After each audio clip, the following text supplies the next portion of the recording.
The Kissing Hand by Audrey Penn, illustrated by Ruth Harper and Nancy Leake.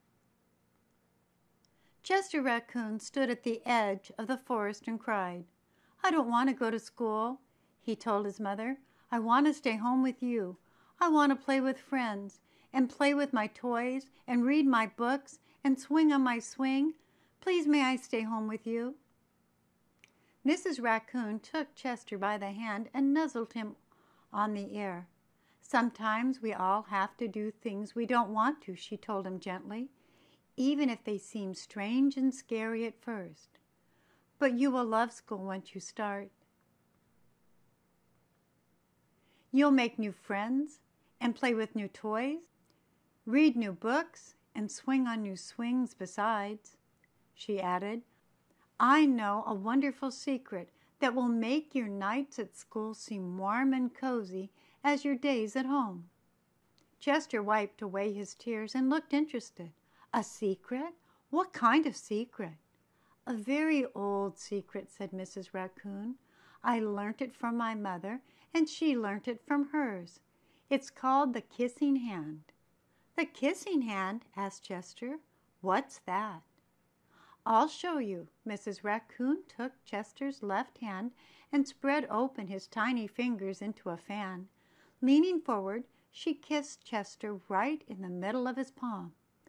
Chester felt his mother's kiss rush from his hand up his arm into his heart. Even his silky black mask tingled with a special warmth. Mrs. Raccoon smiled.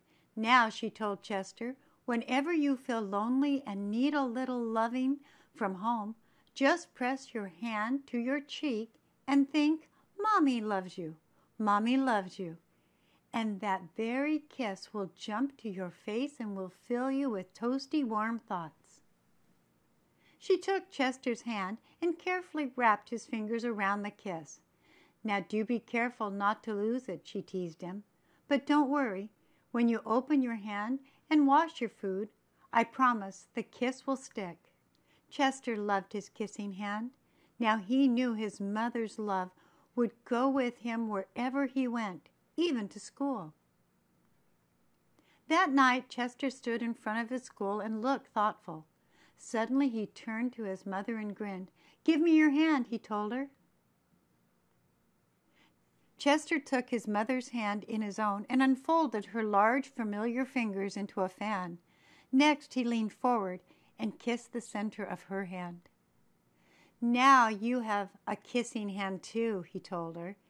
And with a gentle goodbye and an "I love you," Chester turned and danced away. Mrs. Raccoon watched Chester scamper across the tree limb and enter into school. As the hoot owl rang in the new school year, she pressed her hand to her cheek and smiled. The warmth of Chester's kiss filled her heart with the special words. "Chester loves you," it sang. "Chester loves you. I love you." The end.